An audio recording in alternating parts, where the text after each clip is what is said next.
Welcome to Shukla study point. आप सभी का स्वागत है आपके अपने YouTube channel Shukla study point में। मैं शिवम शुक्ला आप सभी दोस्तों का हार्दिक स्वागत करता हूं। दोस्तों आज के वीडियो के अंतर्गत हम बात करेंगे सैन्य विज्ञान अर्थात मिलिट्री साइंस के बारे में चर्चा करेंगे। मिलिट्री साइंस जैसा कि आपको पता है, इससे पहले 2 पेपर आपके अपलोड हो चुके हैं। अगर उसको आपने नहीं देखा तो उसको जरूर देख लीजिएगा। पेपर 1 और पेपर 2 से संबंधित वीडियो आपके सामने प्रस्तुत हो चुकी है। अब आप पूछेंगे सर किस ईयर के बारे में आप बता रहे हैं, तो मैं BA थर्ड ईयर के बारे में बता रहा हूँ। BA थर्ड ईयर का पेपर 1 पेपर 2 अपलोड कर दिया हमने मिलिट्री साइंस का, और यह पेपर 3 आपके सामने प्रस्तुत है। New model paper 2021 most important question की सीरीज चल रही है, उसके तहत ये पेपर 3 आपके सामने प्रस्तुत है। एग्जाम्स में जाइएगा, जाने से पहले इन प्रश्नों को अपनी बुक से या सीरीज से पढ़ लीजिएगा और बड़े ही आसानी सारे मुद्दे आपके क्लियर हो जाएंगे। तो फटाफट से एक बार वीडियो को लाइक करके और वीडियो को शेयर कर दीजिए। जितने भी लोग हमको वॉच कर रहे हैं या फिर देख रहे हैं, सभी लोग वीडियो को शेयर कर दीजिएगा। ओके, BA और BSc दोनों के लिए यह लेक्चर इंपॉर्टेंट है। BA में जो भी प्रश्न पूछे जाते हैं वही प्रश्न आपके BSc में पूछे जाते हैं, तो दोनों के लिए BA और BSc दोनों के लिए यह इंपॉर्टेंट लेक्चर है। तो इसलिए सभी लोग इस वीडियो को शेयर करने का प्रयास करें और बहुत ही अच्छे तरीके से आपको सारे क्वेश्चंस बताने का प्रयास करूंगा। आखिरकार क्वेश्चंस क्या पूछ रहा है आपसे, इसको बताने का प्रयास करूंगा। तो वीडियो को अंत तक देखने का प्रयास करें। सभी लोगों से रिक्वेस्ट है कि वीडियो को अंत तक देखने का प्रयास करें। अगर आपने पेपर 1 और पेपर 2 की वीडियो नहीं देखी तो उसको जरूर देख लीजिएगा। ओके, और चलिए बात करते हैं आपके सामने जो है खंड आ। सबसे पहले हमने जो है आ के बारे में बता दिया कि पेपर जो होता है आपका 3 खंडों में बटा हुआ होता है। खंड आ, बा और सा। खंड आ से आते लघु उत्तरीय, खंड बा से लघु उत्तरीय और खंड सा से दीर्घ उत्तरीय प्रश्न पूछे जाते थे। लेकिन अब हो सकता है पेपर में आपको जो कुछ भी चेंजमेंट करे तो उसमें मेरे प्यारे दोस्तों आपको आधे प्रश्नों को करना होगा। मतलब कि आपसे अगर 10 प्रश्न वहाँ पर मतलब पहले पूछे जाते थे जो, तो वह आपके श्रेणी में आज की वीडियो मतलब कि आज इस श्रेणी में मतलब इस तरीके से जब न्यू पैटर्न आधारित हो पेपर होने की बात चल रही है, तो ऐसे में मेरे प्यारे दोस्तों आपकी परीक्षा जैसे 10 प्रश्न जो आप करते थे अति लघु उत्तरीय के, तो हो सकता है आप 5 करें, या लघु उत्तरीय की आप करते थे 5 प्रश्न, हो सकता है 3 प्रश्न करने को मिले। दीर्घ उत्तरीय की आप करते थे 2 प्रश्न, तो हो सकता है 1 ही प्रश्न आपको करना पड़े। तो ऐसे में मेरे प्यारे दोस्तों आप लोग इस सभी प्रश्नों को याद कर लीजिएगा। इन सभी प्रश्नों को याद करने के बाद नहीं मतलब इनको 2 से 3 बार पढ़ लीजिएगा, यहीं से आपके प्रश्न बनने की संभावना अधिक मात्रा में है। तो यहाँ पर इंस्ट्रक्शन जरूर पढ़ेंगे। जब भी आप पेपर में बैठेंगे नोट जरूर पढ़ना, मैं बार बार यही बताता हूँ, क्योंकि यही से एग्जाम्स में आपके प्रश्न पूछे आने हैं। और नोट जरूर पढ़ेंगे ताकि आपको यह पता चले कि आपको कितने शब्दों में उस प्रश्न पत्र को मतलब कि उस प्रश्न को लिखना है। ठीक, तो नोट डाउन जरूर पढ़िएगा जो नोट लिखा होगा। जैसे इसमें नोट लिखा है कि सभी प्रश्नों के उत्तर दीजिए, यहाँ पर जितने प्रश्न दिए हुए हैं, और प्रत्येक प्रश्न का उत्तर लगभग 50 शब्दों में लीजिए। मतलब एकदम से कंफर्म नहीं कि 50 शब्दों में दीजिए, लगभग 50 शब्दों में आपका होना चाहिए। चलिए बात करते हैं आपसे के सामने कौन कौन से प्रश्न पूछे जा सकते हैं। पहला प्रश्न आपके सामने है मेरे प्यारे दोस्त कि युद्ध की प्रकृति क्या होती है, नेचर ऑफ वार क्या होता है। नेचर क्या होता है वार का नेचर कैसा होना चाहिए, युद्ध की प्रकृति कैसी होनी चाहिए, या युद्ध की प्रकृति कैसी होती है, इसके बारे में आपको यहाँ पर 50 शब्दों में जनरली बता देना है। ठीक, वहीं दूसरा प्रश्न आप पढ़ लीजिएगा, संपूर्ण युद्ध क्या होता है, संपूर्ण युद्ध किसे कहते हैं और किस स्थिति को संपूर्ण युद्ध माना जाता है, कब आखिरकार युद्ध संपूर्ण होता है, इसके बारे में भी आपको 50 शब्दों में यहाँ पर बताना है।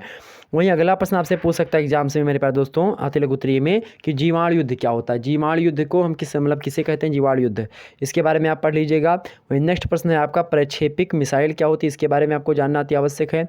वहीं तीसरा और चौथा प्रश्न आपके सामने प्रस्तुत है। पांचवा प्रश्न जो हमने आपको नहीं बताया, तो मिसाइल जो है प्रक्षेपिक मिसाइल के बारे में आप पढ़ लीजिएगा।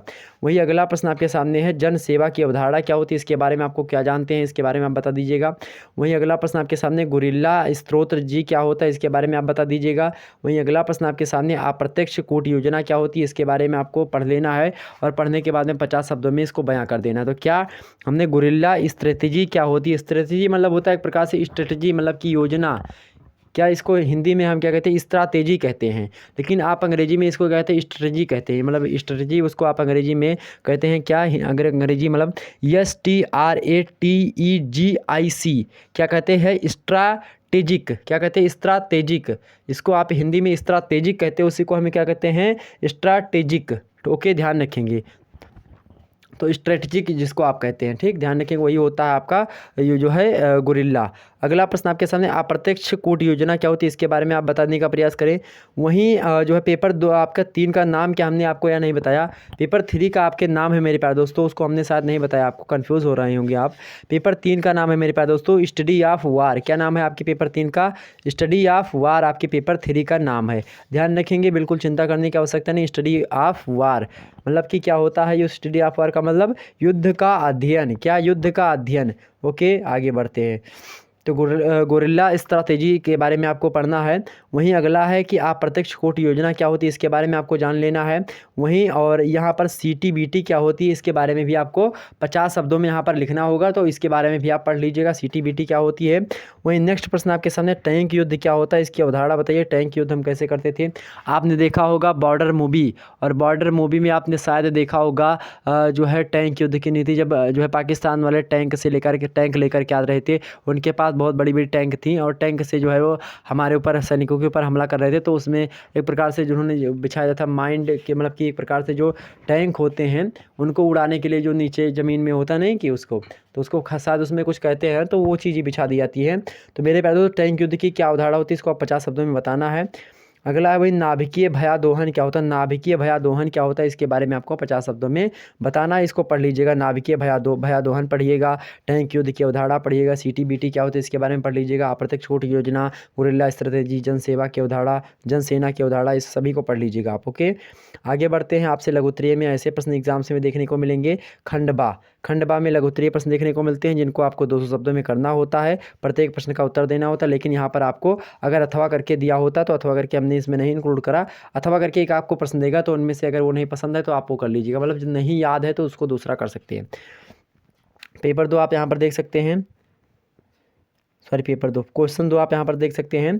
पहला प्रश्न आपके सामने लघु उत्तरीय में पूछा सकता है आपके एग्जाम्स में, युद्ध के लक्ष्य एवं तत्वों पर प्रकाश डालिए। क्या युद्ध का लक्ष्य क्या होना चाहिए, और युद्ध का एक प्रकार से युद्ध करने के लिए कौन कौन से तत्व होते हैं, इंपॉर्टेंट भूमिका निभाते हैं, इसके बारे में आपको बता देना है। तो यहाँ पर जनरली ये सारी चीज़ें आपको पढ़ लेनी है। ओके, वहीं आपको बता दूँ तीसरा चीज़ है कि छापा मार युद्ध पद्धति क्या होती है। छापा मार युद्ध पद्धति के बारे में पढ़ेंगे, यहाँ से एग्जाम से में जरूर प्रश्न पूछेगा। तो छापा मार युद्ध पद्धति क्या होती है, इसके बारे में पढ़ते हुए स्ट्रैटेजी, मतलब इसकी स्ट्रैटेजी क्या होती है, मतलब स्ट्रैटेजी क्या होती है, इसकी योजना क्या होती है छापा मार युद्ध पद्धति की, और साथ ही साथ समरतंत्र की विवेचना कीजिए। समरतंत्र और छापा मार युद्ध पद्धति दोनों के बारे में, उसकी स्ट्रैटेजी के बारे में, स्ट्रैटेजी के बारे में आपको बताना है। ठीक, वहीं अगले प्रश्न की ओर बात करें हम, अगला प्रश्न आपके लिए इंपॉर्टेंट है, कौन ब्लिट्ज़क्रिग। तो ब्लिट्ज़क्रिग जो है एक प्रकार से समरतंत्र होता है, तो इसका इस समरतंत्र का आपको वर्णन करना है। आपको यह एग्जाम से पूछा सकता है, बहुत ही महत्वपूर्ण है, इसको आप जरूर पढ़ेंगे। अगला प्रश्न आपके सामने युद्ध कला पर विज्ञान एवं प्रौद्योगिकी के प्रभाव को समझाइए। युद्ध कला पर विज्ञान और प्रौद्योगिकी का क्या प्रभाव पड़ा, अर्थात विज्ञान के माध्यम से या प्रौद्योगिकी के विकास के माध्यम से जब विज्ञान का उदय हुआ, विज्ञान आगे बढ़ा, और विज्ञान के आगे बढ़ने के फलस्वरूप जो युद्ध होता है, युद्ध में क्या क्या प्रभाव पड़ा, युद्ध करने की शैली कैसी बदली, मतलब युद्ध करने की जो कला थी उसमें क्या क्या परिवर्तन हुए, इसके बारे में आपको यहाँ पर बताना है। क्या क्या प्रभाव पड़ा युद्ध कला पर विज्ञान और प्रौद्योगिकी के विकास से, इसको आपको बताना है। ठीक, आपको 200 शब्दों में पूछा जा रहा है, तो ऐसे एग्जाम से पूछेगा तो इसको आप लोग याद कर लीजिएगा, मतलब कि पढ़ लीजिएगा 2 से 3 बार। अगला प्रश्न 6वां नंबर, सीमित युद्ध की अवधारणा की समीक्षा कीजिए। सीमित युद्ध की अवधारणा की क्या करनी है, हमको समीक्षा करनी है। वहीं खंडसा से प्रश्न आपके सामने, खंडसा दिया हुआ है, क्या देखने का प्रयास करें। खंडसा आप दीर्घ उत्तरीय यहाँ से प्रश्न पूछे आते हैं, तो किन्हीं 2 प्रश्नों के उत्तर देने होंगे। प्रत्येक प्रश्न का उत्तर 5 शब्दों में आपके होने चाहिए। प्रत्येक प्रश्नों का अगर आप करेंगे तो 10 नंबर आपको मिलेगा, लघु उत्तरीय करने के 8 नंबर मिलेंगे, और अगर आप अति लघु उत्तरीय करते तो आपके वहाँ पर 1.5 नंबर मिलते हैं। ठीक, ध्यान रखेंगे इतनी बात। तो यहाँ पर आपको मेरे प्यारे दोस्तों करना क्या है, अब हो सकता है पेपर में आपको 4-5 प्रश्न देगा और उनमें से केवल और केवल आपको 1 प्रश्न या 2 प्रश्न करने को कहे, तो आप वहाँ पर इंस्ट्रक्शन जरूर पढ़ेंगे, मतलब नोट जरूर पढ़ना। पहले 2 प्रश्न करने होते थे, तो हो सकता है अब 1 ही प्रश्न आपको दीर्घ उत्तरीय में दे। ठीक, तो कुछ भी कर सकता है, आप वहाँ पर देखिएगा इंस्ट्रक्शन नोट। पहला प्रश्न आपके सामने है कि युद्ध एक हिंसात्मक कार्य होता है जिसका प्रयोजन विपक्षी को अपनी इच्छा को पूर्ण करने के लिए बाध्य करना है। तो इसकी व्याख्या आपको करनी है। या कथन है, कौन सा कथन, जब भी डबल इन्वर्टेड कामा में कोई बातें लिखी हुई, इसका मतलब कि किसी विद्वान के द्वारा कही गई बातें हैं। यहाँ पर आप देखने का प्रयास करें, युद्ध क्या होता है, एक हिंसात्मक कार्य होता है जिसका प्रयोजन, मतलब जिसका प्रयोजन विपक्षी को अपनी इच्छा को पूर्ण करने के लिए बाध्य करना होता है, कि विपक्षी से जो हम चाह रहे हैं वह हम पा जाएं, यही होता है एक प्रकार से युद्ध कार्य होता है। और कैसा कार्य, हिंसात्मक कार्य होता है युद्ध। ठीक, ध्यान रखेंगे। तो इस कथन की आपको व्याख्या करनी है, यानी इस कथन को आपको विस्तार से समझाना है कि यह कथन कहाँ तक सत्य है, कहाँ तक असत्य है, इसके बारे में।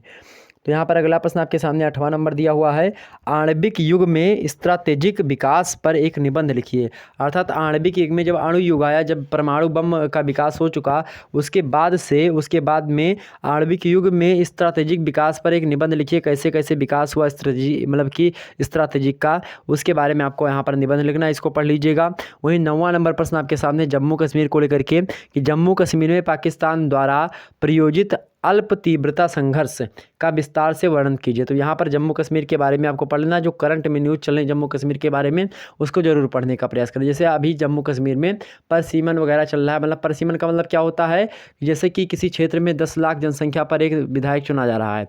मान लेते हैं एक विधायक चुना जा रहा है 10 लाख जनसंख्या पर, तो होगा क्या, विधायक चुनने के बाद में मेरे प्यारे दोस्तों, अब वहाँ से मान लेते हैं विधायक चुना जा रहा है कोई, या फिर सांसद चुना जा रहा है, तो वहाँ से सांसद चुना जा रहा है। अब हो सकता है उसी क्षेत्र में जनसंख्या वृद्धि हो गई, वहाँ पर 2 विधायकों की मांग है या 2 सांसदों की मांग है, तो ऐसे में वहाँ पर क्या होगा, सांसदों की सीटों में वृद्धि करवाई जाएगी या विधायकों की सीटों में वृद्धि करवाई जाएगी। तो इसी वृद्धि को हम क्या कहते हैं, इसी को हम परिसीमन कहते हैं। ठीक, ध्यान रखेंगे।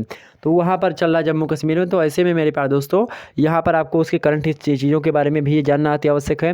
अगला प्रश्न आपसे पूछ सकता है, जो नहीं दिखाई पड़ रहा आपके सामने, कि मानवता के दृष्टिकोण से रासायनिक एवं जैविक हथियारों के प्रसार की रोकथाम आवश्यक है, इस कथन की विवेचना कीजिए। कि आखिरकार मानवता के दृष्टिकोण से, अगर मानवता के दृष्टिकोण से देखें, मानव हानि के दृष्टिकोण से देखें, मानवाधिकार की दृष्टि से देखें, मानवता की दृष्टि से देखें, तो उससे जो रासायनिक और जैविक हथियार होते हैं उनके लिए रोकथाम करना आवश्यक है या कथन है। और इस कथन की आपको पुष्टि करनी कि आखिरकार यह कथन कहाँ तक ठीक है और कहाँ तक जो है नहीं ठीक है, इसके बारे में आपको बताना। लेकिन वहाँ पर दृष्टि कैसी होनी चाहिए आपकी, मानवता दृष्टिकोण से, अर्थात मानव के हिसाब से आपको सोचना चाहिए। हर मानव को एक प्रकार से अपने हिसाब से सोचे कि मैं मानव हूँ, अगर मान लेते यही मिसाइल मेरे ऊपर आए तो ऐसे में क्या हानि मेरी होगी, इस प्रकार से। तो मानवता के लिए आपको सोचना है कि समस्त मानव जाति के लिए क्या जैविक हथियार और रासायनिक हथियार एक प्रकार से सही है या गलत है, इसके बारे में आपको सोचना है और सोच करके आप बताना कि आखिरकार यह कथन सत्य है, मतलब कथन ठीक है कि कथन गलत है। इस प्रकार से आपको यहाँ पर विवेचना करनी है। ठीक, ध्यान रखें कितनी बात, तो ये सारी बातें आपको क्लियर हो रही हैं। इतनी सारी चीज़ प्रश्न जो हमने आपको बताए, इस सभी प्रश्नों की जो PDF वगैरह होगी, आप लोग पूछ रहे हैं, बहुत सारे लोग पूछते हैं कि सर PDF कहाँ मिलेगी, तो PDF इसकी टेलीग्राम पर मैं डाल दूँगा, टेलीग्राम चैनल मेरा है। और ध्यान रखिए कि मेरी कोई भी PDF पर मैंने पैसे नहीं लगाए, यह बात आपको ध्यान होनी चाहिए। तो कोई भी अगर आपको हो सकता है कि कोई बोले कि जो मेरी PDF आ जाए और PDF पाने के बाद में कहे कि इतने पैसे दो, मैं आपको जो है PDF सेंड कर दूंगा, तो पैसे बिल्कुल भी मैं नहीं कहता हूँ, बिल्कुल फ्री में आपको देने का प्रयास करता हूँ। तो ऐसे में बिल्कुल झांसे में किसी के मत आइएगा, जब मैं स्वयं बोलूँगा तो आप लोग करने का प्रयास करेंगे। ठीक, वैसे मैं जल्दी इसके लिए मैं पैसे वगैरह नहीं लगाता PDF वगैरह के लिए, बिल्कुल फ्री में आप PDF प्राप्त कर सकते हैं। मैं अपने टेलीग्राम चैनल पर इसको सेंड कर दूंगा, इसको वहाँ से आप देख लीजिएगा। ओके, फिर मिलते हैं नेक्स्ट वीडियो के अंतर्गत, तब तक के लिए जय हिंद, जय भारत।